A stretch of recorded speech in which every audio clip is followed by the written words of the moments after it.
wait, it's spinning. All right. Good morning. We are live. This is episode 5 of Disruptors Live, and we are so excited for a new guest today. I want to introduce Anna Perks. She is the owner and founder of Perks Deconstruction. Her team takes a surgical approach to demolition in order to maximize the salvage and recycle value of building materials. We're so excited to have you, Anna. Thank you. Good morning. Excited to be here. Awesome. So let's just kind of get right into it and tell us, what inspired you to start this business? It's pretty unique. You are a disruptor, so it's kind of a new idea, especially in Denver. Sure. Yeah. So it was about a little over 4 years ago. I was walking our dog in West Denver and I saw a historic home get bulldozed. And I watched a bunch of appliances and other nice, unique material go right into the dumpster. I actually spoke to the excavator that was there that day and asked him what was happening and who the developer was. And actually got a hold of the developer after that project and went out to coffee with her. And I learned really quickly there wasn't really any other options for companies to save and salvage the material. So at first I thought, well, maybe I could be a consultant and help these developers and contractors figure out what they could save and salvage and recycle. And then I quickly learned there wasn't really any demolition company working with deconstruction or specializing in deconstruction in Denver. And kind of before I knew it, I had a deconstruction business. Did you have a background in construction? I did not. My background is in waste management, so zero waste, and I have a deep network of contacts with recyclers and nonprofits. But the construction side was totally new to me, so I jumped all in and started just learning by doing on the job site. I had a crew project manager that was able to teach me a lot, and I'm still learning a ton. And then I took construction classes at night through the Community College of Aurora, and also took advantage of some boot camps, construction boot camps through the Colorado Home Building Academy. And so I learned how to read blueprints, how to do scheduling, and between being on the job site and then also taking those classes, I was able to get up to speed as fast as I could. Cool. Wow. And how did you manage all that? Because I know you probably didn't just go all in at first. That's a lot of stuff going on. Yeah, it was quite a lot. I was probably a little too ambitious when I started it, thinking how fast I could get the business up and going. And so I was actually working for an entrepreneur at the time when I started my business, and I quit the job with him and started full in on my business, and then quickly realized, wait a second, this is going to take a lot longer than I thought to get the customer base and get our brand created. So I took some time, about 6 months to work through all of that, and then worked part-time for another construction company. And I was lucky to have a really good mentor at that business who taught me a ton. So it's sort of a combination of jumping in, realizing, oh, maybe this is a little too quick, and then stepping back, taking some part-time work. And now we're all systems go and have a team of 6 employees and a handful of subcontractors that we work with, and working full time now for the last year and a half. And things are going really well now. You mentioned this isn't the type of business that has been very prevalent in at least our market. You dove into something and obviously you studied up on it, but I gather that it's really expensive to do deconstruction. And how did you, I guess what I'm asking is, first of all, how did you figure out how to charge for this versus traditional demolition companies? Because I gather this is probably a much slower and more arduous process. And then, was there access to public money? Does the local government even know about this? Is there an opportunity to get grants and funding? Yeah, great question. I guess taking a step back to how I started the business. So before I started the deconstruction business, I did a ton of research and interviewed a bunch of deconstruction companies on the West Coast. The city of Portland has about 12 deconstruction contractors, and they're about the same population as Denver, and we're really the only deconstruction contractor. So I looked a lot to those contractors in Portland to understand how they were set up, how they were profitable. And one thing I learned is, in construction, just consistently doing the right thing, having great customer service, showing up when you say you're going to show up, really helps build your brand quickly, and you can spread by word of mouth pretty quickly as well. So in terms of coming up with pricing and whatnot, so we're fairly competitive on the remodel project. So people will hire us as their deconstruction contractor when they're going to do a kitchen and bath remodel, or maybe they're going to do a full gut. And the difference is, instead of coming in with sledgehammers, we're going to come in with drills, and we're going to unscrew cabinets so that they can be reused and donated. In hardwood flooring, we're going to pry up, and instead of just throwing it in the trash, we're going to denail it and then donate it. So we're pretty cost competitive on those remodel projects, just because it's a lot cleaner process. So we spend less time just actually, we don't create all the mess in the first place to then have to clean it up. But then the other thing is we can also help with tax deductions. So we donate the material oftentimes, and then the homeowner can work with an appraisal group to get the material appraised, and then they can get a tax deduction. So that helps offset any additional cost. And you're totally right. So it's much more physical, much more labor intensive than a traditional one person with a bulldozer and another person with a hose, wetting it down the house. So when we deconstruct a full house, we're using a team of 5 to 6 people to essentially unbuild the house. And that does take at least 2 to 3 weeks longer than your traditional 2 to 3 day bulldozer. So we do really rely on the tax deductions to help offset those costs. And those can be fairly lucrative. So anytime that a homeowner wants to claim more than $5,000, they can donation. They'll need to get an appraisal report. But things like lumber, trusses, flooring, those generally appraise pretty well. So can help with the financials of the project. So interesting. I mean, it's something, and like so unique too, that no one else is doing this in Denver. So I can imagine you guys are pretty busy, especially since it takes a little longer to do what you do. We are really busy in developing really good relationships with contractors who use us as their preferred subcontractor. And that is one question that we get a lot, is like, well, how long is this going to take me? Is this going to slow down our project? And a lot of what we can do can happen before you can get the demolition permit. So we can do a lot of what's called a soft strip salvage of non-structural items when inevitably there's going to be delays in the projects, and we can get ahead of the schedule by working inside the house before the permit is ready. So there's a lot of work that we can do to kind of get that gap of scheduling more in line with what a contractor would want as well.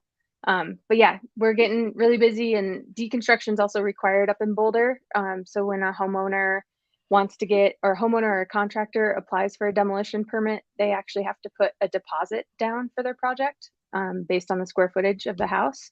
So they have to put the deposit down, and then to get the deposit back at the end of the project, they have to show that they diverted at least 75% of the house from the landfill. So our company comes up with the waste management plan, executes it, and then supplies all of the paperwork at the end so the homeowner can get their refund. So we're doing quite a bit of work up there, but the real goal is to keep growing in Denver and show people that not only does it feel good, but you can get tax deductions for it, and then also just supporting more sustainability in the industry as well.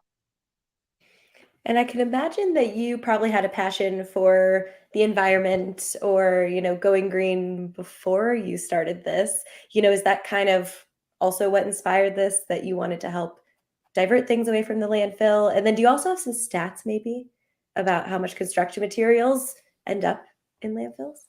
Absolutely. Yeah. So about 40% of our landfill in Denver, it consists of construction and demolition debris.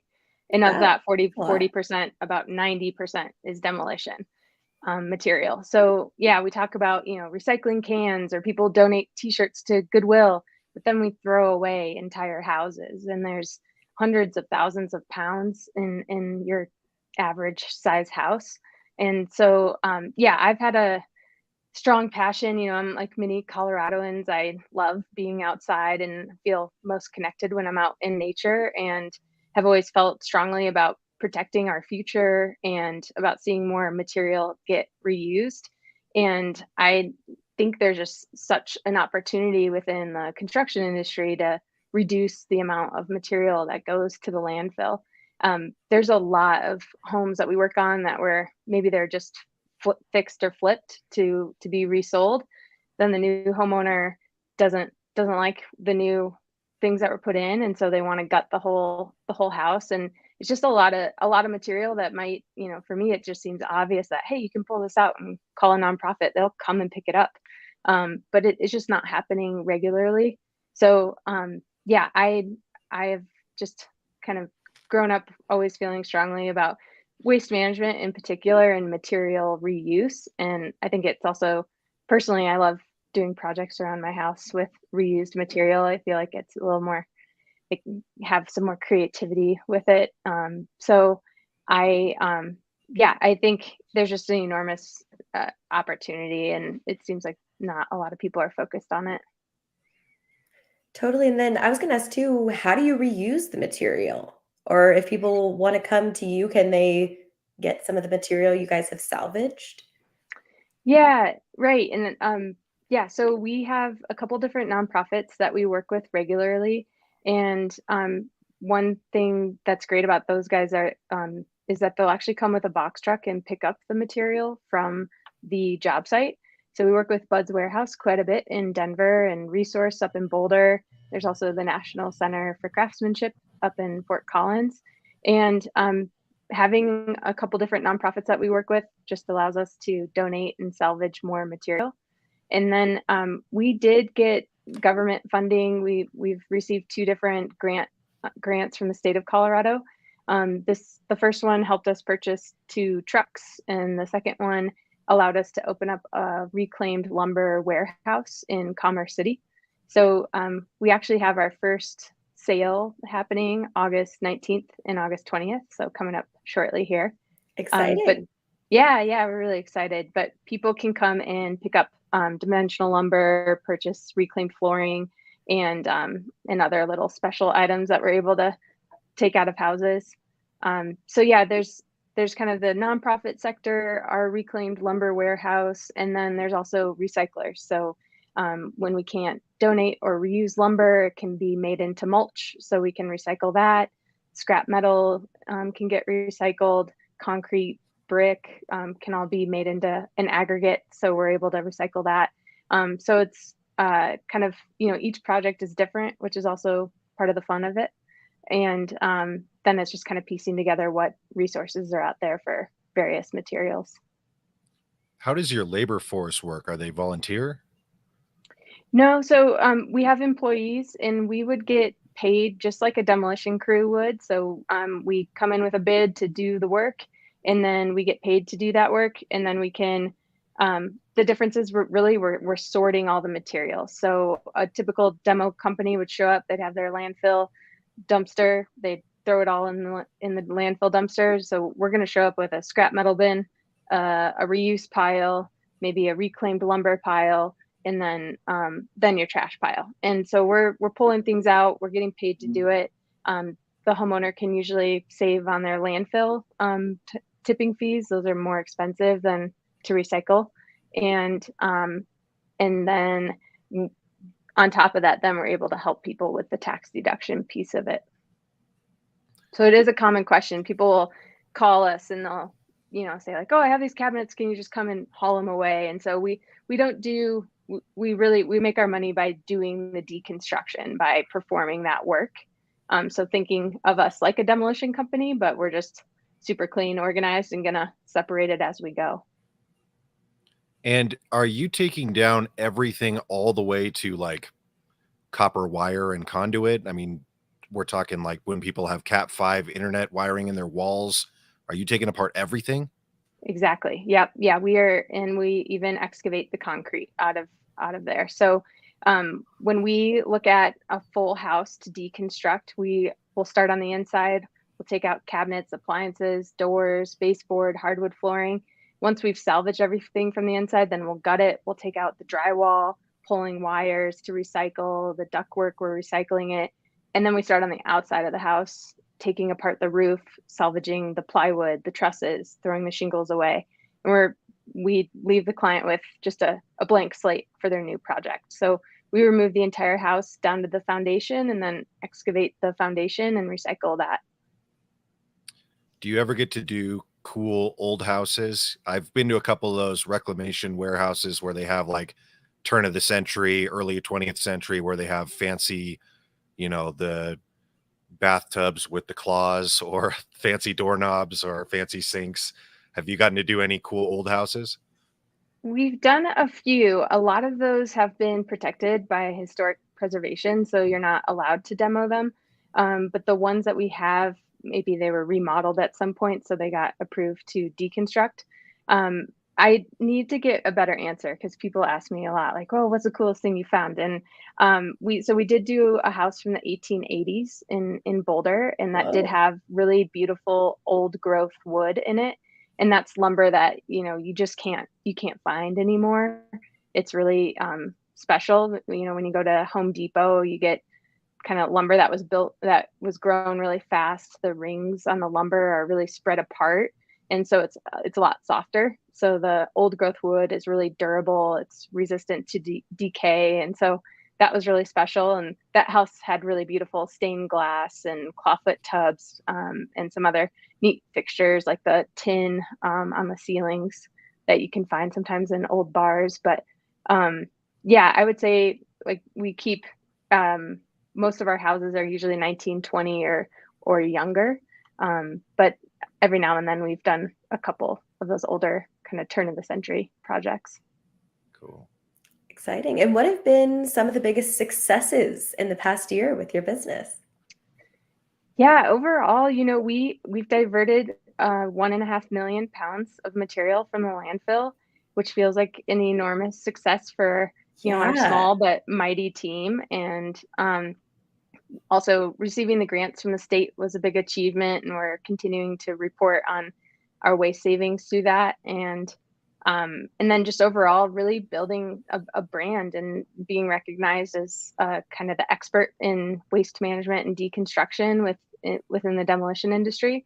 And it feels like kind of just a upward trajectory with everything. So definitely feels like a success. And then also the team that we've been able to create. Clemente is our project manager. He used to work at the nonprofit resource and is just an amazing person. And now he's part co-owner of the business. So we're working together to help grow the business.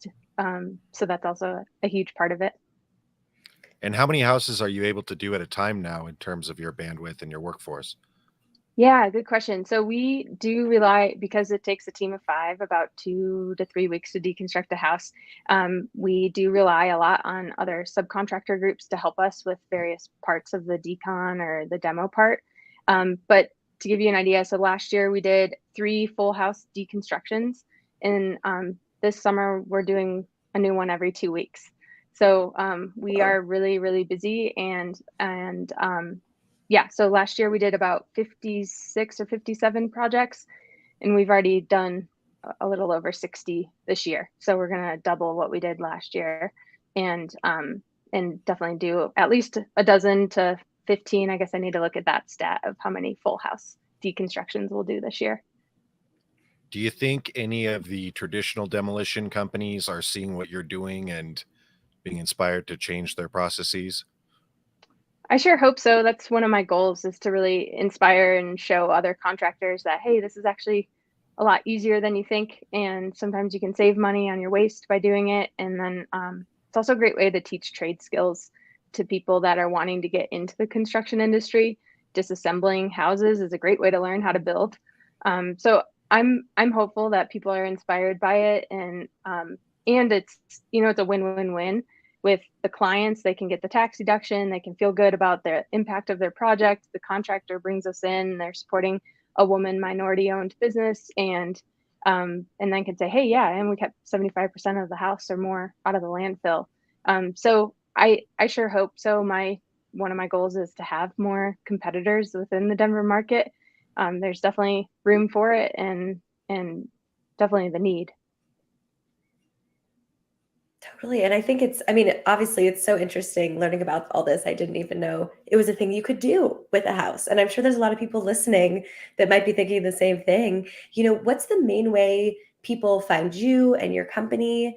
Are the people you work with usually kind of in that mindset of they're wanting to be more environmentally friendly and all of that? Yeah, it's a little bit of a mix. So some people find us just by Googling charity, nonprofit donation, material donation. And then a lot of people find us because the general contractor brought us in. So maybe they picked their builder first, and then that builder is using us. And I'd say that oftentimes is more the case, is that the contractor is bringing us in, and then we're able to show the homeowner just what our process looks like. And homeowners are generally really surprised on what we can save and what we can do. And yeah, so we're, with all the kind of the traditional social media, Instagram, LinkedIn, Facebook, we're on that. I think a couple leads come from that a month, but mostly it's the word of mouth, and then Google, people finding us online. I love it. And just quick plug, give us where people can follow you on all these platforms if they're watching. Yeah. Would love for people to follow us on Instagram, Perks Deconstruction, and our Facebook page is also Perks Deconstruction. And then our warehouse, we just started, we're doing a newsletter for our company, and then also material alerts. So if people are looking for certain types of material, they can sign up for that. And when we get a special package of material in, we'll blast out an email to folks that are signed up for that. And to that regard, one successful project that we just had was a garage deconstruction project. So we spent a day and a half. We deconstructed a garage that was built in 2015. The only thing that went in the trash were the shingles, and we deconstructed it just in kind of the panels. So we kept each sidewall together and saved all the plywood, the garage door. I put it up on Facebook Marketplace, and we found a farmer in Eastern Colorado who has a new business. He's going to do some sort of milk to table concept. But he was really excited to get the garage at a really affordable rate. We sold that on behalf of a nonprofit that we work for, so the homeowner was able to get a tax deduction for that work. And and goes back to that scheduling part of it, is that took us a day and a half. We were able to get out of there, and then that whole garage was able to stay out of the landfill and get reused. So stuff like that would come up on those material alerts, or people would see that if they followed us on Instagram or Facebook. And so cool that you then get to help someone else start something new with it. I mean, that's also rewarding too. Yeah, that's our favorite part, because it's really tough work taking things apart, but then getting to see it reused, or someone totally excited to get it and then repurpose it, and that's really super satisfying. Now that you guys are getting this warehouse going in Commerce City and you kind of have that retail distribution side as well, since there is a lumber shortage right now and a altogether material shortage for contractors, are you seeing a lot of interest in people getting recycled materials? Seems like that business is primed to do really well too. Yeah, we have. Have had a vision to work with more contractors and to sell big bundles of material to those contractors, and it's a challenge. So most contractors are used to going to Home Depot and getting their perfectly bundled, perfectly cut material. And so I think where we found most traction is with people that are really looking for affordable material. Maybe they're doing a fix and flip. They have a DIY project. There's the tiny house builders, people retrofitting their vans will buy our hardwood flooring. And so we found more of a niche in those kind of serious DIYers within the community, more so than contractors, which I think is great too. And then they're able to, repurpose the material in a whole different way that we wouldn't have thought of. So cool. And you got all kinds of van people in Colorado, so it's Yeah. the place. Yeah, absolutely. I wanted to ask you, I don't know if I'm sure you heard about like people building houses with eco bricks. I was Yeah. reading an article about that. And I'm curious like what your thoughts are on that. Would you ever, use those or have you? And maybe we should probably explain to people if they don't know what those are too. Yeah, so by eco bricks, do you mean the plastic bottles that are stuffed with trash, Yeah. or It's like okay? people cut up their trash, put it in the Mhm. plastic bottle, and then donate them somewhere, and then people use it to build something. Weird. Yeah, Crazy. yeah. So I actually, so I did the Peace Corps right after college. I focused on waste management while I was living in Paraguay, and we did some eco brick projects. So we built benches out of them. I know one benefit of them is they can be more earthquake resistant, so they can kind of flex and move as needed. It's a tremendous amount of work. I used to teach I could kids at a imagine. school, and yeah, we would stuff with a rebar, stuff the plastic bags into the bottles. I think we have to get creative. There's 8 billion people on the planet, and we're using materials faster than we can naturally grow them. But yeah, I think it takes a lot to build with with plastic bottles. But I think it's a creative solution, and some people have done some neat projects with them, like little kind of smaller modest-sized homes. And yeah, I built a bench when I was there that I used, and it can feel kind of fun to show what you can do with the waste. Right. I got into a very like niche TikTok thing of people making eco bricks, and I was like, how did I get here? But I figured you might have an interesting thing to say about that. Yeah, yeah. And along the same lines, I've started to work with an architect designer in Golden. She owns a company called Colorado Earth, and they make earth bricks. So they use the scraps from shale, and they make like adobe bricks. And those are really great because they're fire resistant and also earthquake resistant. And yeah, a neat product that's coming just from right here in Colorado. So cool. Yeah, we have Yeah, actually a friend and acquaintance that we've chatted with that is making houses out of hemp concrete. cool. Yeah, And So that's 3D really neat. printing. yeah, so lots of cool Yeah. things. We got to evolve as the Hmm. world gets more and more people in it. Yeah, exactly. Yeah, the 3D printing thing is really interesting. I've watched some videos on that as well. Awesome. And Yeah. where do you see kind of this world of deconstruction going? I know you said you hope other people enter the market and, Hmm. make this bigger. What are some goals for your business as it grows too? Yeah, my goal is to grow our team and to grow our presence within Denver and to be Denver's premier deconstruction demolition company, and to hopefully, like we talked about, inspire others to have that salvage first mentality. So starting with the homeowners and then architects, designers, everyone is thinking from a reuse perspective first when they start their project. So when they're reimagining their space, they're going, okay, well, what do I have? What could be reused creatively? Okay, if I can't reuse it, then who could I call to donate it or recycle it? And just to have people have that mindset. So our goal is to just keep growing the team, keep building our connections within Denver, and then again show people that hey, this isn't that hard. It just takes a matter of knowing, those resources of where the material goes, and then having the team to take it out and sort it. So really just inspiring, growing among Denver is the hope in the next few years. Awesome. And if you're listening to this and feel inspired, please reach out to Anna. Give us the places people can follow you one more time. People can follow us on Instagram, Perks Deconstruction, Facebook. It's also Perks Deconstruction is our name there, and on LinkedIn, and then our website is perksdeconstruction.com. Awesome. Andy, any other questions from you? Oh, I've got so many meta material and environmental questions, but we can save them from the stream for today. Okay, we have to come back for part 2 and you can update us and Andy can ask all of his really deep questions about this. That sounds good. I'd love to. Great. Well, thank you so much for joining us. If you're watching, you want to reach out, please do follow Google, whatever you need to do for Perks Deconstruction. And we will see you back next Friday for another Disruptors Live. Have a good weekend.